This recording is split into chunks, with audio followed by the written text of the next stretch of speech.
Hello everyone. I am Dr. Jayant, Assistant Professor Commerce, CHL Government College छारा झज्जर। आज हम इस वीडियो में डिस्कस करेंगे इंटरनेशनल मार्केटिंग के बारे में। लर्निंग ऑब्जेक्टिव्स इस वीडियो की हैं कि इंटरनेशनल मार्केटिंग का क्या मतलब है, नेचर एंड कॉन्सेप्ट क्या है उसका, बेनिफिट्स एंड चैलेंजेस क्या हैं जब आप इंटरनेशनली अपना बिजनेस को एक्सपेंड कर रहे हैं और मार्केटिंग की जब जिक्र कर रहे हैं तो उसके सामने क्या क्या चैलेंजेस आने वाले हैं और क्या फायदे हो सकते हैं किसी भी बिजनेस के पॉइंट ऑफ व्यू से। डिफरेंस क्या है डोमेस्टिक एंड इंटरनेशनल मार्केटिंग का, और लास्ट में इंटरनेशनल मार्केटिंग को करते वक्त क्या मेजर डिसीजंस को ध्यान में रखना पड़ता है या क्या मेजर डिसीजंस हो सकते हैं किसी भी एक बिजनेस के सामने। तो इंटरनेशनल एंड मार्केटिंग, इंटरनेशनल जैसा कि आप जानते हैं कि कोई भी, अगर हम एक देश से ज़्यादा देश की बात करते हैं, जब हम जोग्राफिकल बाउंड्रीज को क्रॉस कर देते हैं तो वो इंटरनेशनल होता है।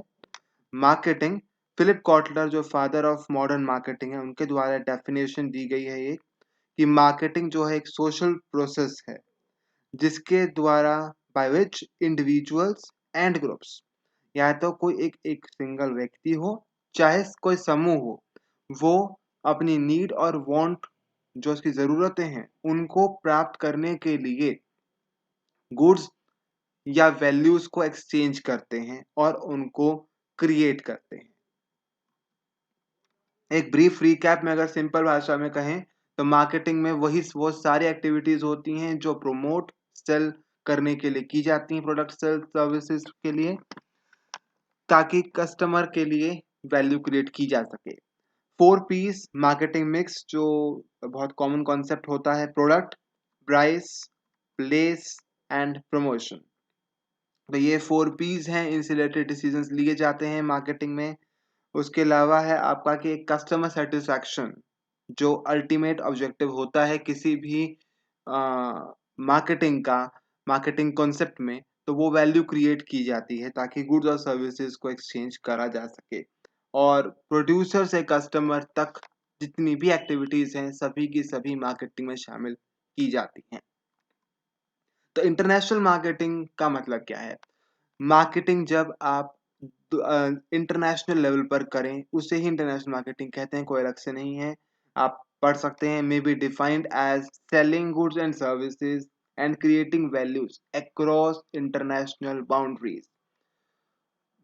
किसी भी देश की सीमाओं के को लांघते हुए, को क्रॉस करते हुए अगर आप मार्केटिंग कर रहे हैं तो वो इंटरनेशनल मार्केटिंग है। सिर्फ एक्सपोर्ट नहीं है, एक्सपोर्ट मार्केटिंग से थोड़ा और वाइडर कॉन्सेप्ट है ये, जहां पर आप केवल एक्सपोर्ट नहीं कर रहे हैं बल्कि आप अपने डिस्ट्रीब्यूशन चैनल सेट कर सकते हैं, वहां पर आप अपना खुद का एक यूनिट सेट कर सकते हैं, आप वहां मर्जर एक्विजिशंस कर सकते हैं। So it is much much wider concept than export marketing. Full fledged marketing operations perform करने को ही इंटरनेशनल मार्केटिंग कहा जाता है। LG, Sony, Levi's, HP, Samsung और कुछ ऐसी कंपनीज हैं, बहुत सारी ऐसी कंपनीज हैं जो इंटरनेशनल मार्केटिंग करते हैं और जो इंटरनेशनल लेवल पर अपने बिजनेस को एक्सपेंड करते हैं। नेचर क्या है इसका? सबसे पहला है wider scope and complex. Obviously जब हम ये कह रहे हैं कि इंटरनेशनल बाउंड्रीज को क्रॉस कर रहा है वो, तो इंटरनेशनल बाउंड्रीज को क्रॉस करने का मतलब ही क्या है कि उसका स्कोप वाइडर है और कॉम्प्लिकेटेड है। क्योंकि कॉम्प्लेक्स, जितना आप उसका स्कोप बढ़ेगा, जितना आप अपने बिजनेस के दायरे को बढ़ाएंगे, उतना ही आप पर असर डालने वाले फैक्टर्स चेंज होंगे। जो फैक्टर्स हो सकते हैं कंट्रोलेबल भी और अनकंट्रोलेबल भी। कंट्रोलेबल जो वेरिएबल्स होंगे वो कंपोनेंट्स होते हैं इंटरनल मार्केटिंग के, जो आपके बिजनेस के अंदरूनी भाग के जो फैक्टर्स हैं वो इस में आते हैं कंट्रोलेबल, जैसे कि product, price, place, promotion decisions, यानी मार्केटिंग मिक्स डिसीजंस। वहीं दूसरी तरफ अनकंट्रोलेबल वो फैक्टर्स हैं जो एक्सटर्नल मार्केटिंग एनवायरनमेंट के कंपोनेंट्स हैं, जिस पर आपका कोई खास नियंत्रण नहीं होता है। बिजनेस इस वातावरण में काम करती है और उन सब फैक्टर्स के बीच में काम करता है। तो इन सब फैक्टर्स पर आपका एज अ बिजनेस कंट्रोल नहीं होता है। उसके अलावा है आपका high risk and challenges involve होते हैं, क्योंकि आप बहुत सारे फैक्टर्स अलग अलग एनवायरनमेंट्स में डील कर रहे हैं, अलग अलग देशों में बिजनेस कर रहे हैं, तो बहुत सारे रिस्क और चैलेंजेस होते हैं और हाई रिस्क होता है। मोर कंपटीशन, अपने देश के तो आप कॉम्पिटिटर्स का फेस कर ही रहे हैं। जहां आप बाहर जाएंगे, उस देश के डोमेस्टिक जो मैन्युफैक्चरर्स हैं, जो वहां का जो लोकल उत्पादक है, आपको उसके साथ भी मुकाबला करना होगा। तो आपका कंपटीशन जाहिर से बढ़ जाएगा। अब आप केवल एक देश के बिजनेसेस के साथ compete नहीं कर रहे हैं, बल्कि आप बहुत सारे लेवल पर compete कर रहे हैं, ग्लोबली आप compete कर रहे हैं। एक्सपर्ट सर्विसेज की जरूरत पड़ती है। आप बिजनेस बाहर करेंगे तो सारी सर्विसेज आपके पास नहीं हो सकती, ना ही आपके पास इतना एक्सपर्टाइज हो सकता। तो आपको आउटसोर्सिंग करने के लिए या आपको बाहर के थर्ड पार्टी की सर्विसेज की आवश्यकता पड़ेगी। वो थर्ड पार्टी एक्सपोर्ट एजेंट्स हो सकते हैं, शिपर्स हो सकते हैं, टेक्नोक्रेट्स हो सकते हैं, banking, insurance, financial intermediaries type हो सकते हैं। तो बहुत सारे ऐसी फैक्ट सर्विसेज हैं, या आप कह सकते हैं बहुत सारे ऐसे थर्ड पार्टी एंटर बिजनेसेस हैं जो आपको ये सेवाएं प्रदान करते हैं। बेनिफिट्स या इम्पोर्टेंस, जो बेनिफिट्स है वो हम उसमें पार्ट्स में डिवाइड करते हैं: मैन्युफैक्चरर, इकोनॉमी एंड कंज्यूमर। अगर मैन्युफैक्चरर की बात करें तो सबसे पहली बात है मार्केट एरिया बढ़ गया है। अब वो सिर्फ एक देश के कस्टमर पर टारगेट नहीं कर रहा है, अब उसकी टारगेट ऑडियंस बढ़ गई है, ग्लोबली बढ़ गई है। तो मार्केट एरिया उसका बढ़ गया है। सेल्स एंड प्रॉफिट्स भी आपके बढ़ जाएंगे इसलिए। तो सेल्स एंड प्रॉफिट्स के बढ़ने के वजह से आपके मैन्युफैक्चरर को फायदा होगा। और ये क्यों हो रहा है? क्योंकि आप ज्यादा टारगेट ऑडियंस को कैप्चर कर पा रहे हैं। जितने ज्यादा ऑडियंस को आप टारगेट करेंगे, उतना ज्यादा ही पॉसिबिलिटी या प्रोबेबिलिटी बढ़ जाएगी आपके सेल्स और प्रॉफिट्स होने की। डाइवर्सिफिकेशन ऑफ रिस्क, कि आपका जो रिस्क है वो भी आपका बढ़ जाएगा। आ, बढ़ जाएगा, दरअसल बढ़ेगा, बढ़ तो जाएगा लेकिन बढ़ेगा भी। डाइवर्सिफिकेशन का मतलब क्या है अब यहाँ पर? कि आप जब अपने बिजनेस के दायरे को बढ़ा रहे हैं, आप अलग अलग फैक्टर्स की बात कर रहे हैं, अलग अलग देश की बात कर रहे हैं।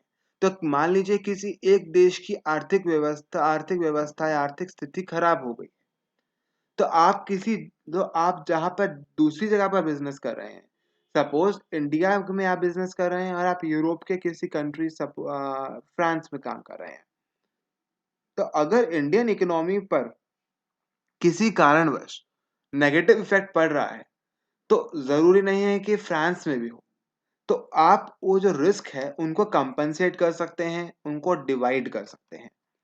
Economies of large scale, economies of scale बहुत इंपॉर्टेंट कॉन्सेप्ट होता है इकोनॉमिक्स में, जिसमें हम ये कहते हैं कि जितना ज्यादा आप उत्पादन करेंगे, आपकी प्रति इकाई लागत, कॉस्ट पर यूनिट, कम होती चली जाएगी। यानी ज्यादा उत्पादन करने से आपको फायदे होते हैं और आपकी जो पर यूनिट कॉस्ट है वो घट जाती है। एंड कॉस्ट का घटने का मतलब क्या है? अल्टीमेटली वो आपके प्रॉफिट्स को बढ़ा रहा है। तो इकोनॉमीज ऑफ लार्ज स्केल का फायदा इसलिए होता है क्योंकि आप बड़े स्केल पर बिजनेस कर रहे हैं, ज्यादा ऑडियंस, सारा टारगेट को आप पब्लिक को टारगेट कर रहे हैं, आपको ज्यादा प्रोडक्शन करने की जरूरत पड़ेगी। ग्लोबल इमेज, आपका बिजनेस लोकल से ग्लोबल हो गया है।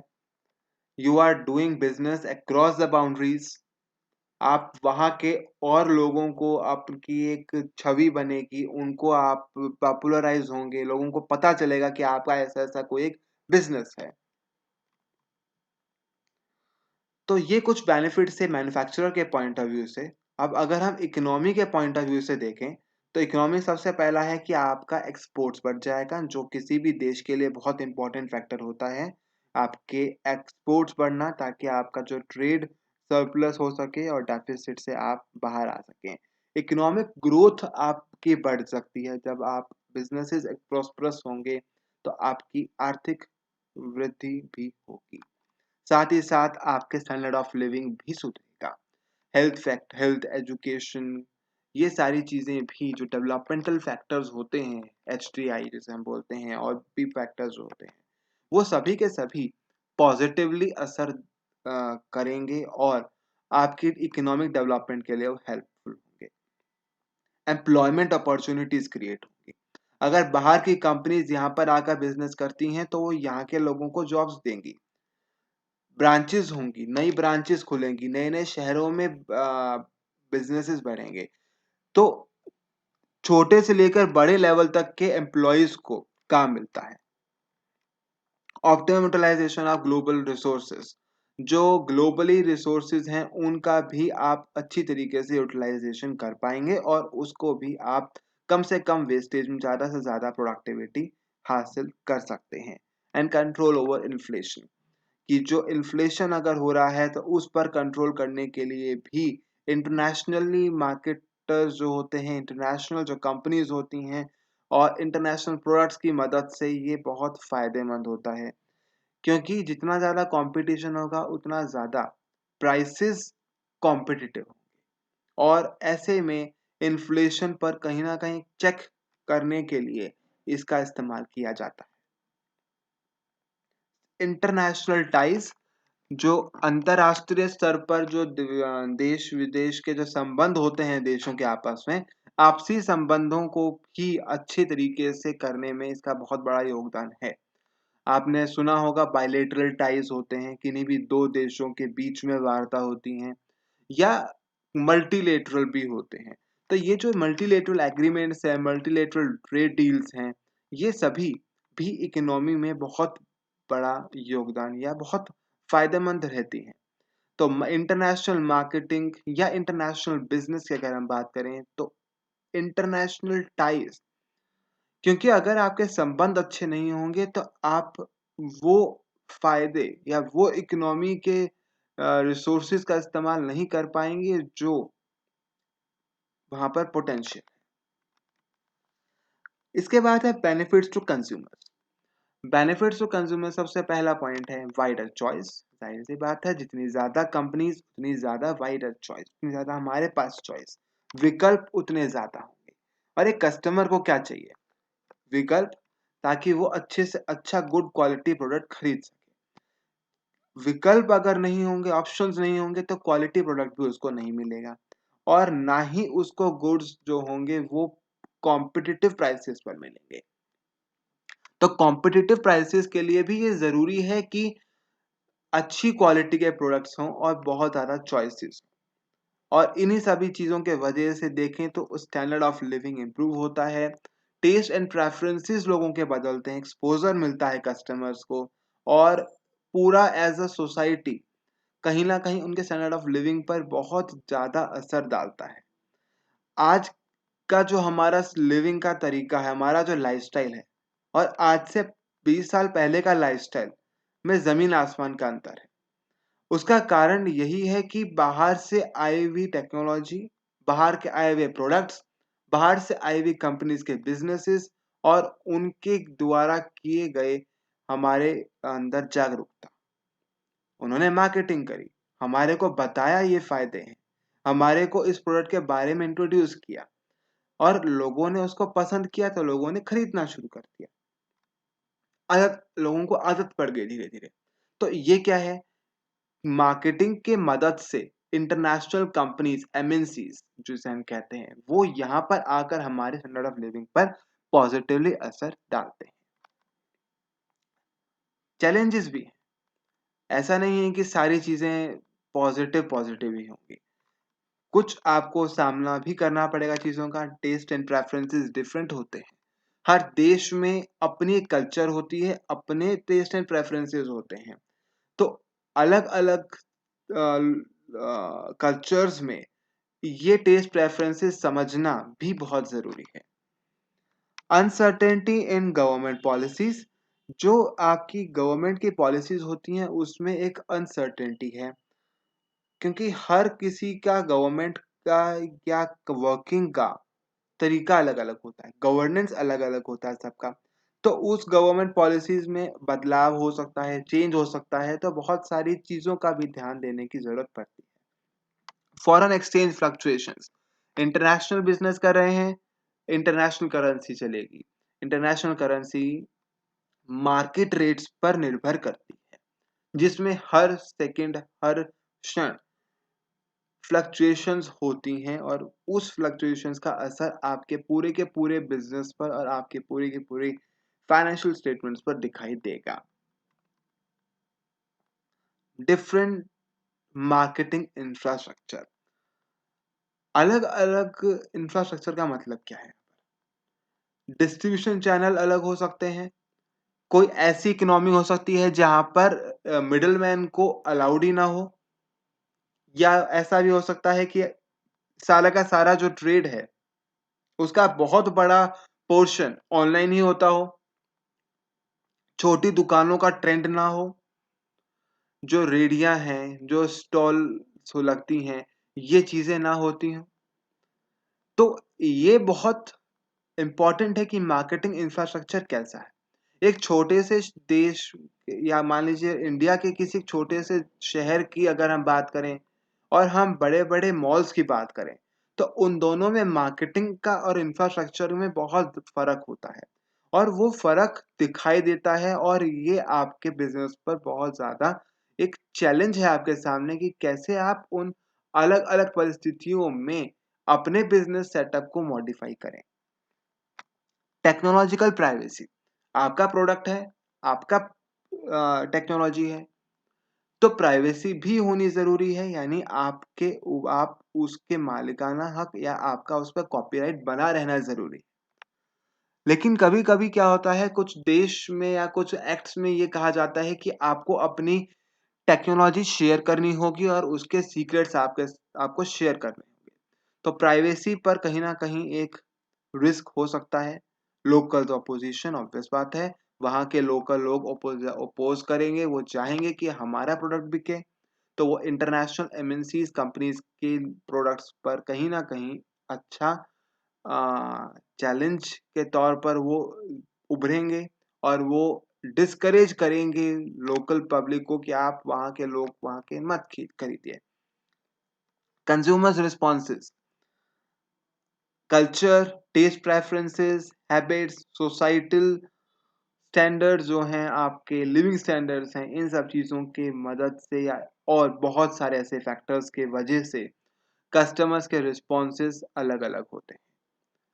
हर कहीं पर कंज्यूमर एजुकेशन अवेयरनेस हो सकती है, कहीं पर नहीं हो सकती। कंज्यूमर बिहेवियर जो हम बोलते हैं, तो कंज्यूमर बिहेवियर हो सकता है ना हो, कहीं कहीं पर जो पब्लिक है उसके लिए इम्पोर्टेंट ही ना हो कि बिजनेस क्या है।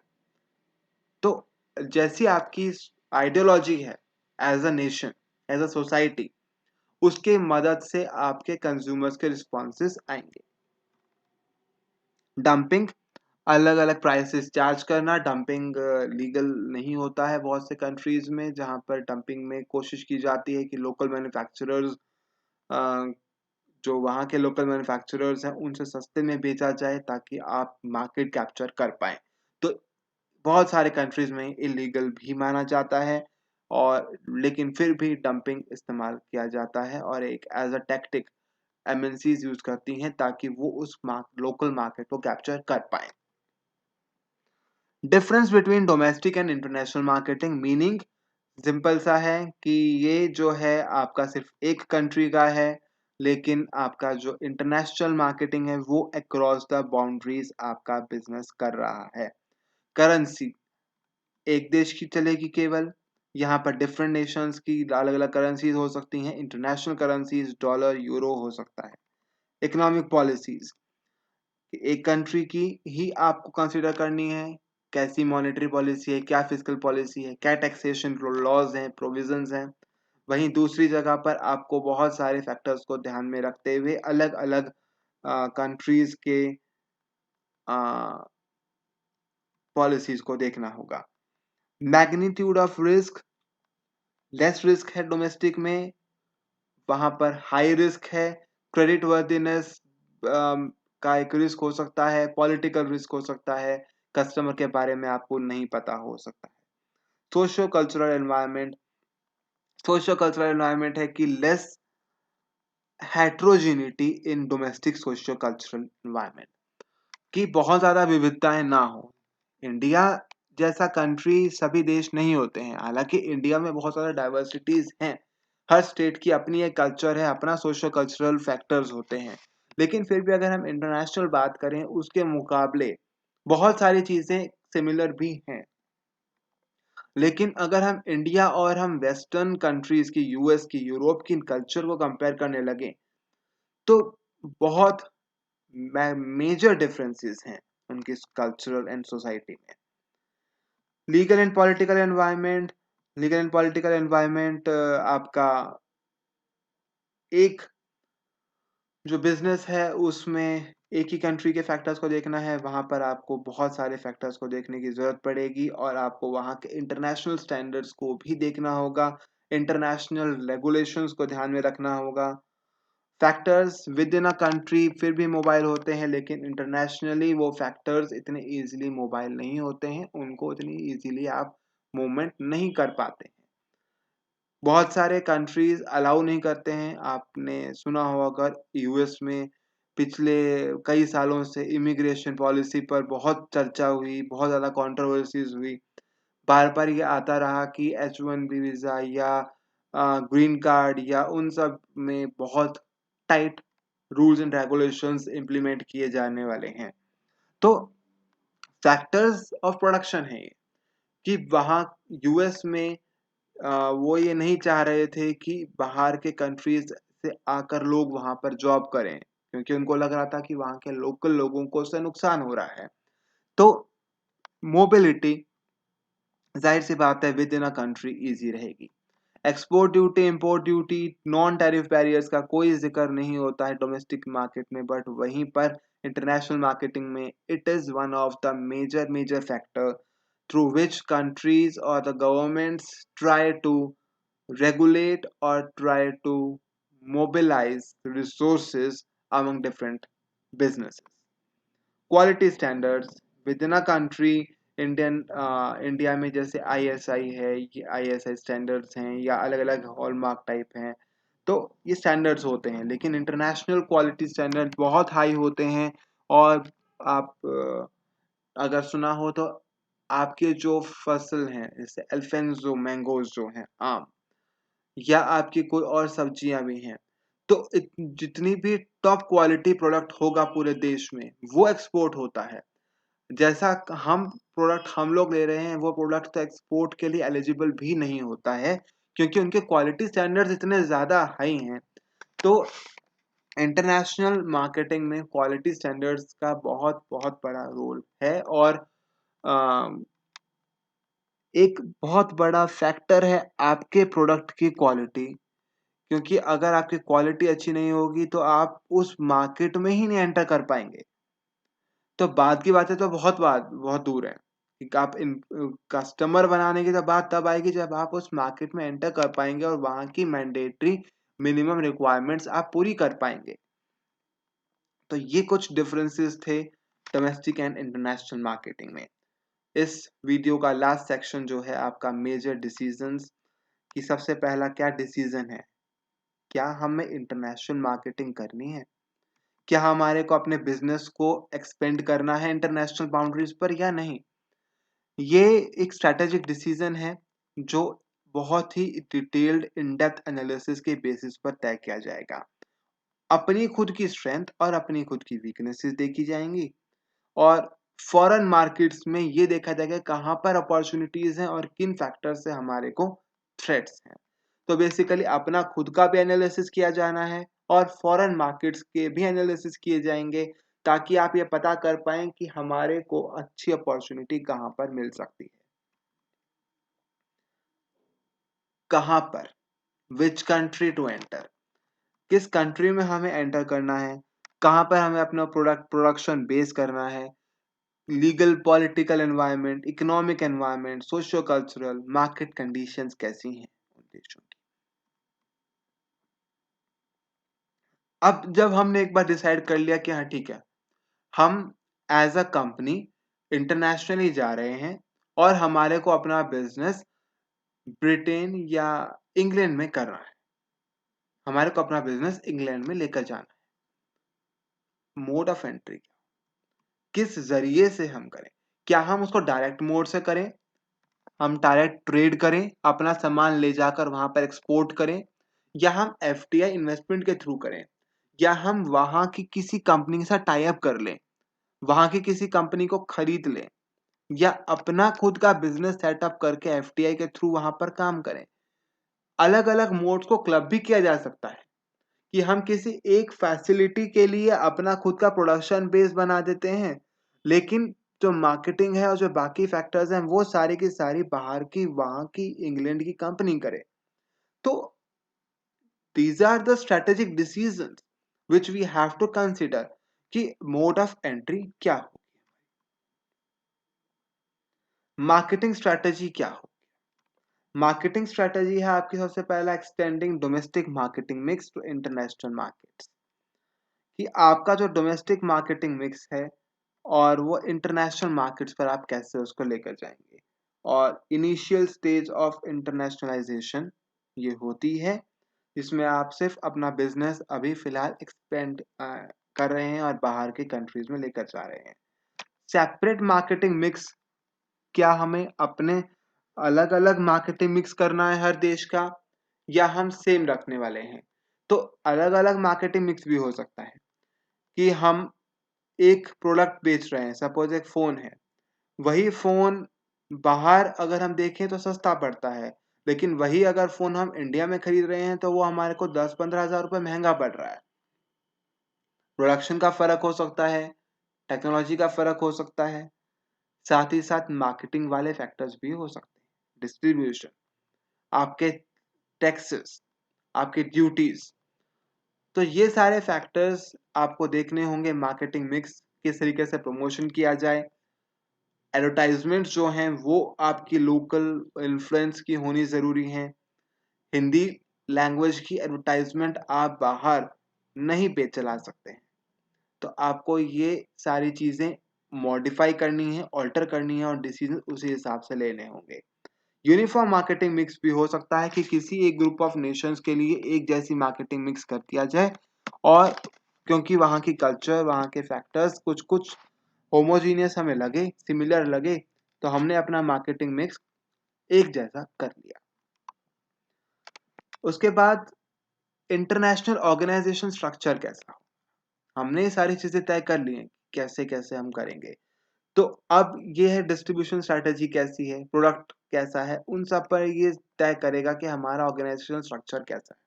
क्या हमारे को अपना खुद का बिजनेस सेट करना है, या हमारे को सिर्फ मर्जर एक्विजिशंस के थ्रू या जॉइंट वेंचर्स के थ्रू अपना बिजनेस एक्सपेंड करना है।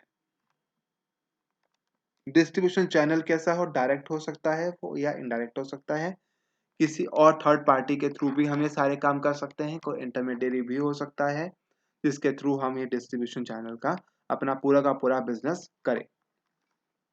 और स्टैंडर्डाइज या कस्टमाइज प्रोडक्ट, कि स्टैंडर्डाइज प्रोडक्ट होना चाहिए, customize, it is one of the major factor international marketing में, इंटरनेशनल इकोनॉमी में, कि आपका प्रोडक्ट स्टैंडर्डाइज है या आप अलग अलग कंट्रीज के हिसाब से कस्टमाइज कर रहे हैं।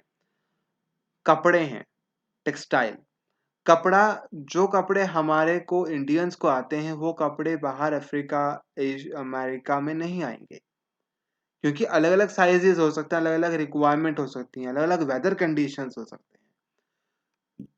तो ये सब फैक्टर्स को देखते हुए हमें देखना होता है स्टैंडर्डाइज या कस्टमाइज।